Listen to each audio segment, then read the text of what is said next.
जय शनिदेव, जय श्री कृष्ण। मेरे प्यारे बच्चों, पितृपक्ष जो है वो प्रारंभ हो रहा है। सितंबर 29 से 14 अक्टूबर तक पितृपक्ष रहेगा। श्राद्ध में बहुत से लोग कह सकते हैं कि ये बहुत गलत समय होता है, अच्छा समय नहीं होता है, कोई अच्छी चीज़ नहीं करनी चाहिए, लेकिन इसका वास्तविक अर्थ क्या है और इस समय में हमारे जो पितृ हैं वो हमसे क्या कहना चाहते हैं, क्या कम्युनिकेट करना चाहते हैं, वो इस राशिफल के माध्यम से आपकी राशि अनुसार आज मैं आपको बताने वाली हूँ। So let's get started.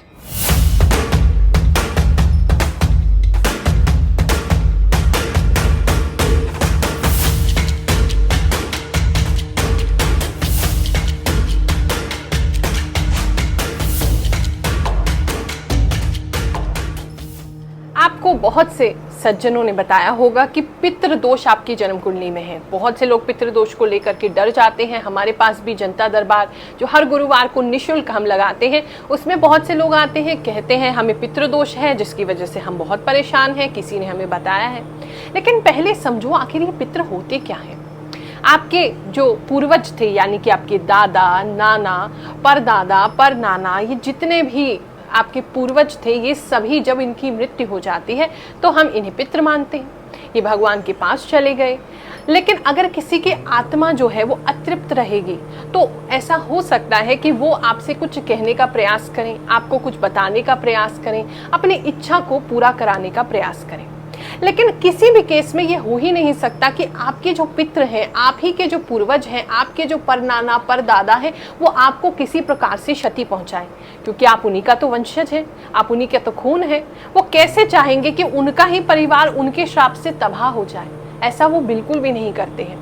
हाँ, कई बार हमसे कम्युनिकेट करने की कोशिश करते हैं, हमसे संपर्क साधने की कोशिश करते हैं, कुछ संकेत देते हैं जिसके वजह से वो अतृप्त हैं, जिनसे उनकी अभी मुक्ति नहीं हुई है। और उनकी मुक्ति हेतु अगर आप जो कदम उठाने चाहिए उसको उठा लेते हैं, उनकी मुक्ति हो जाती है, उनका आशीर्वाद सदा हमें मिलता रहता है। लेकिन ऐसा बहुत कम होता है। ऐसा नहीं कि हर किसी के घर में पितृ हैं और वो पितृ आपको परेशान ही कर रहे हैं।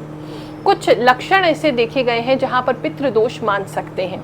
अगर आपके घर में बहुत समय से, मतलब जेनरेशंस बाद भी कोई एक समस्या चली आ रही है, मान लीजिए किसी के घर में बहुत सारे लोग हैं जिनकी शादी नहीं हो रही है, कई सारी ऐसी पीढ़ियां गुजर गई उसमें शादी नहीं हो रही है, बहुत अविवाहित लोगों की संख्या बढ़ती जा रही है, तो ऐसे में मानते हैं आपके जो पितृ हैं वो कहीं ना कहीं किसी एक की इच्छा पूरी नहीं हुई है, आपको संकेत दे रहे हैं, उनकी इच्छा आपको पूरी करनी चाहिए ताकि इस दोष से आप मुक्त हो सकें। कुछ लोगों के यहाँ जो वंश है वो वंश आगे नहीं बढ़ता है, बहुत जनरेशन्स हो गई हैं, लेकिन बड़ी दिक्कत आती है वंश वृद्धि करने में, पुत्र संतान प्राप्ति में। ऐसे में भी कई बार देखा गया कि पितृ दोष घर में होता है या आपके कुल में लगा हुआ है। ऐसे में बहुत सिंपल से कुछ चीज़ें हैं, आप बिल्कुल कर सकते हैं। अगर आपको पता चल जाता है कि आपके कोई पितृ हैं, अतृप्त हैं, उनकी इच्छाएं पूरी नहीं हो पाई हैं, उनकी आत्मा जो है उसको मुक्ति नहीं मिली है, तो श्रीमद् भागवत महापुराण इसका पाठ आप रखवाएं, कथा रखवा सकते हैं। उनके नाम से अवश्य ही उनकी मुक्ति। बड़ी रोचक सी एक कथा बताती हूँ। एक बार भागवत कथा हम कर रहे थे एक मंदिर में, किसी ने भागवत कथा का आयोजन कराया था, बहुत लोग आए, बहुत भीड़ थी। अब उस मंदिर के बाहर एक पीपल का पेड़ था।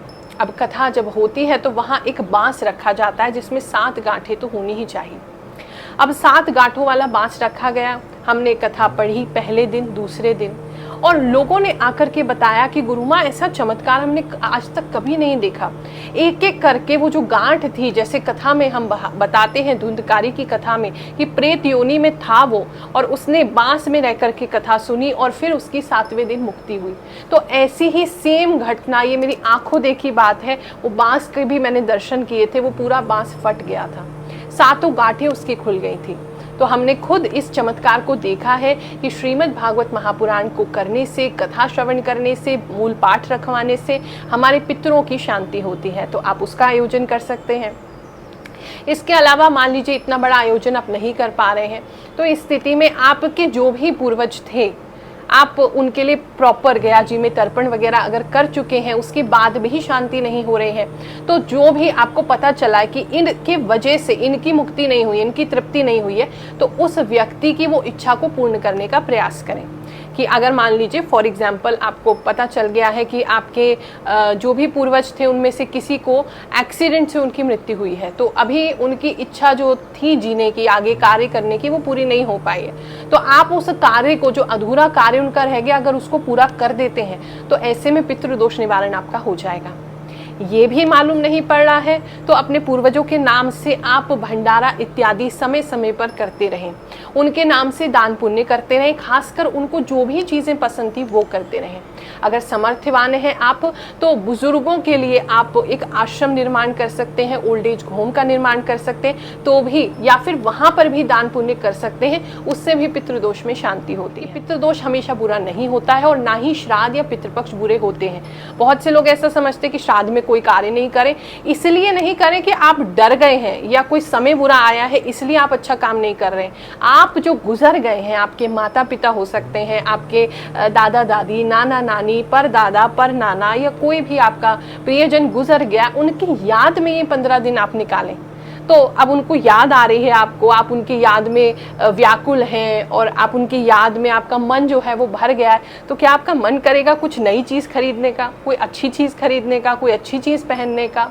तो इसलिए श्राद्ध में कोई नए कपड़े नहीं पहनते हैं, नए घर में नहीं जाते हैं, नए घर को खरीदते नहीं हैं, नए वाहन को खरीदते नहीं हैं, शादी ब्याह की बातें नहीं करते। इस कारण, ना कि ऐसा है कि आपको इमरजेंसी में अगर कुछ करना ही पड़ गया तो उसमें कोई दोष लग जाएगा। वो दोनों चीज़ों को बहुत क्लियर करके चलें।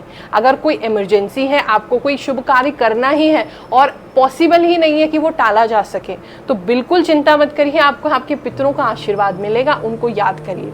इस समय में जब भी उनको याद करते हैं ना, वो ज़रूर सुनते हैं। एक विशेष ऐसा चैनल खुलता है इन 15 दिनों में कि जिससे भी आप बात करना चाहते हैं वो आपके पितर आपको आशीर्वाद देने ज़रूर आते हैं। और बहुत से लोग ऐसे हैं जो मुझे बताते हैं, गुरु माँ सपने में हमने अपने पितरों को देखा। तो ये भी शुभ संकेत है, शुभ लक्षण है। अब हम बात करेंगे आपकी राशि अनुसार आपके पितर आपसे क्या कहना चाहते हैं, क्या आपको स्पेशल बात बताना चाहते हैं, क्या मैसेज देना चाहते हैं। तो शुरू कर। मकर राशि वालों, आपके पितरों में कोई ऐसा है, आपके दादा हो सकते हैं, परदादा हो सकते हैं, जो कि जिनके प्राण बहुत ही दुख के कारण निकले थे, जिसके कारण वो अभी भी सुखी नहीं है। आपने उनके लिए कुछ किया नहीं है और आप उनको याद भी नहीं करते हैं, तो थोड़ा सा वहाँ याद करने की ज़रूरत है ताकि उनको भी शांति और मुक्ति मिले।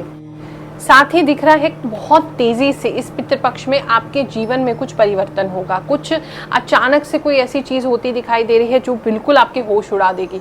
आपको पता भी नहीं चलेगा कि कैसे संभव है, ऐसा हो भी कैसे सकता है। ऐसी कुछ एकदम आपको आश्चर्यचकित करने वाली चीज़ आपके साथ होने वाली है इन 15 दिनों में। प्रॉपर्टी रिलेटेड अगर केस चल रहा है उसमें लाभ होगा। कोर्ट कचहरी में अगर आप जा रहे हैं या जाना चाहते हैं अपनी पैतृक संपत्ति को लेकर के या ऐसी किसी भूमि को लेकर के जहां पर परेशानी हो रही है, तो इन 15 दिनों में आपको बहुत विशेष लाभ होगा। घर में पुरानी रखी हुई अगर कोई चाबी आपको मिल जाती है, उस चाबी को ज़रा खोजिए। अगर मिल जाती है ऐसी चाबी तो वहाँ भी आपके लिए कुछ इम्पोर्टेंट रखा है, जहाँ उसका ताला है उसको खोल के देखिए। या अगर पुरानी कोई कबर्ड है या पुराना कोई संदूक है आपके पितरों का, आपके दादा परदादा का, वहां से आपको कुछ प्राप्ति जरूर होगी। मुझे अच्छा लगा यार, मुझे एक रास्ता मिल गया, एक प्लेटफॉर्म मिल गया मुझे। जो मैं भटक रहा था वह मैं बहुत ज़्यादा भटक रहा था, रास्ता दिखाई नहीं दे रहा था। ऊपर वाले ने मुझे रास्ता दिखा दिया, मैं आ गया। सबसे बड़ी बात है कि 1 रुपये की लागत नहीं लगती, यहाँ कुछ मांगते नहीं है चढ़ावा, कुछ देना नहीं पड़ता है। और गुरु माँ जो सेवा कर रहा है बिल्कुल फ्री में, इतना टाइम देती है, सुबह से बैठे हुए शाम तक लोगों को टाइम देना, ये बहुत बड़ी बात है।